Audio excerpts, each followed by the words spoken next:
All right. Your girl is here and we are about to get into it. So today we're going to talk about something that is getting a whole lot of buzz on the Reddit forums and the Facebook groups, but most people don't have a great solution for it. I'm about to give you 3 top tier solutions for this problem that will help you sleep better at night. Today we are talking all about what you can do when those insurance rates are getting cut, or worst case scenario, your clients are losing their insurance altogether.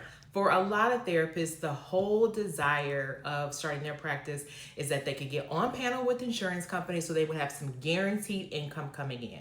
But what's going on right now is that some of these insurance companies are getting a little slicky, and they are starting to at least hint at the fact that they're going to cut some of these rates. Some are even talking up to 40% off of what they are publishing, which is kind of crazy to me because a lot of these companies were not having regular increases for years. So it might have taken you 5-10 years of being on panel to get an extra $5, and now they're talking about taking away 30 or 40 per session, which for most practices is pretty much the kiss of death. Like, they won't be able to continue to provide high quality services and high incomes for their employees. So it's definitely something that we have to be aware of and something that we need to be mindful of how to prevent, or at the very least, how to respond. This is actually something that our practice took into consideration a few years back. As we were approaching the 10 years in business mark, we started to really get clear about what it would mean for us to be a practice that could grow and scale, continue to be stable, and be like the premier place for people to want to work. And part of that is you want to give people a great wage. You also want to give them some perks and some extra benefits. So we wanted to make sure that we were top of mind when people got out of school and wanted to get a job.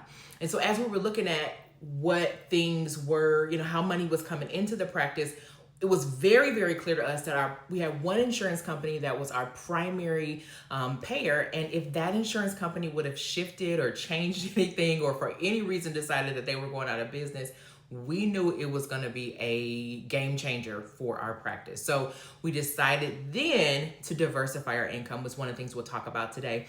But some of the things that we learned along the way, I'm going to share with you today to help you prepare for whatever might be happening with insurance in the future. This is also really important for you if you have a practice that is Medicaid based, right? So maybe you have a lot of clients that come to your office who are receiving Medicaid, and you know that if things keep happening the way that they are looking, that some of your clients are going to lose that coverage. It's important that you have some plans in place.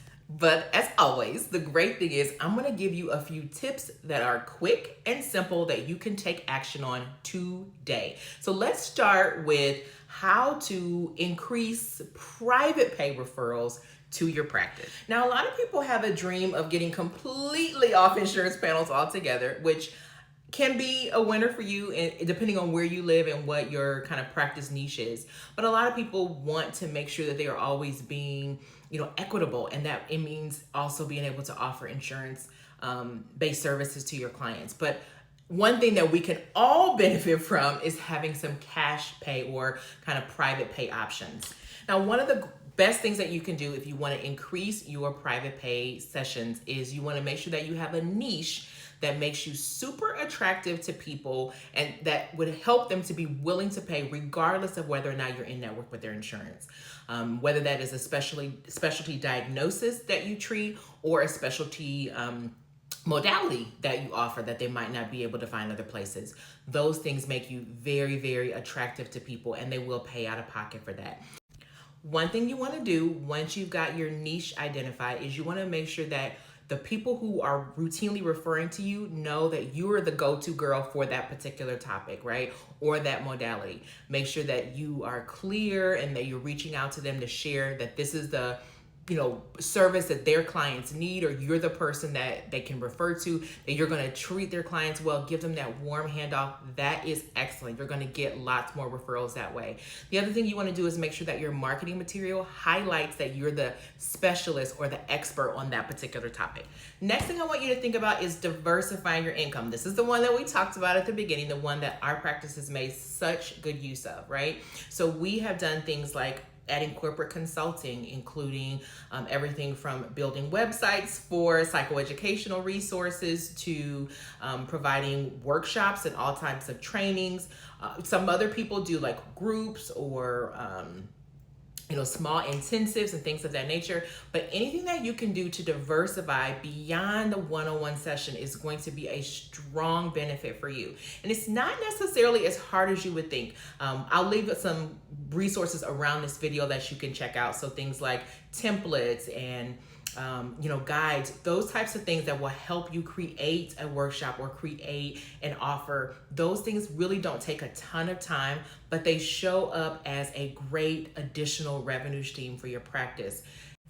For us, these type of opportunities generally show up as 4-figure to 5-figure, in some cases 6-figure revenue streams. And we're talking about as little as maybe an hour or two each week, sometimes a few more, but these can be really, really beneficial for you. So diversify the services that you're offering beyond the traditional one-on-one therapy that insurances typically pay for. As an added bonus to that, let's say someone is losing their insurance or they suddenly have to pay a higher deductible for their insurance. If you're gonna run, let's say, an anxiety group once a month and you're only charging, let's say $200 for a 4-week session, right? Essentially, that's $50 a week that they would pay. That might have been what they would have paid for their copay anyway. So it's not gonna feel much different from them, right? But for you, you're actually going to be getting more money from that hour because maybe you have 3 or 4 people that are coming during that hour. So there's lots of different ways that you can offer services. It might not just be in that one-on-one capacity. And then last, but certainly not least, I want you to look at your systems and your sessions and audit what is working in your practice and maybe what needs to be tweaked.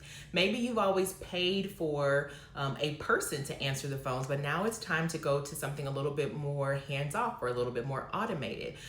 Maybe you have been a little bit lax on charging that late cancellation fee or that no-show fee, and you want to make sure that you're starting to do that more often. Any of those system-wide things or process things, those are the things that you want to look at to make sure that you're not losing any money that could actually be coming into your practice and kind of undergirding you and giving you that support just in case things may go awry. And while you're at it, make sure that your cash pay rate is appropriate for the level of expertise and knowledge that you have. A lot of times when we have been dependent upon insurance, we're just charging whatever the insurance tells us that we can charge. And sometimes we need to up our rates because we absolutely have the skill to back that up. So look at those rates, see if they're competitive with those in your area, and make sure they are comparable to what they need to be and what you deserve to earn. Now, I gave you a couple of really, really great tips, but if you're saying like, this sounds great, but I have some specific things I want to work on with my practice around this topic, I want to invite you to take advantage of my strategy sessions. I don't have these all the time, but when the calendar allows, I do have room for these on my books. And these strategy sessions are between 60 and 90 minutes.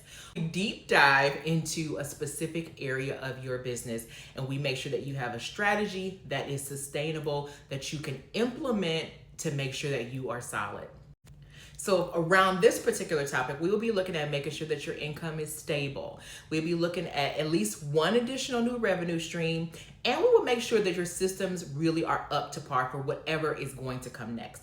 If you're interested in that strategy session, click the link below this video and sign up today. There's all different types of spots available day, night, and weekend. And we want to make sure that you are set up for success no matter what the insurance companies decide to do. Don't wait until you start to really feel the heat. Get ahead of it and take control.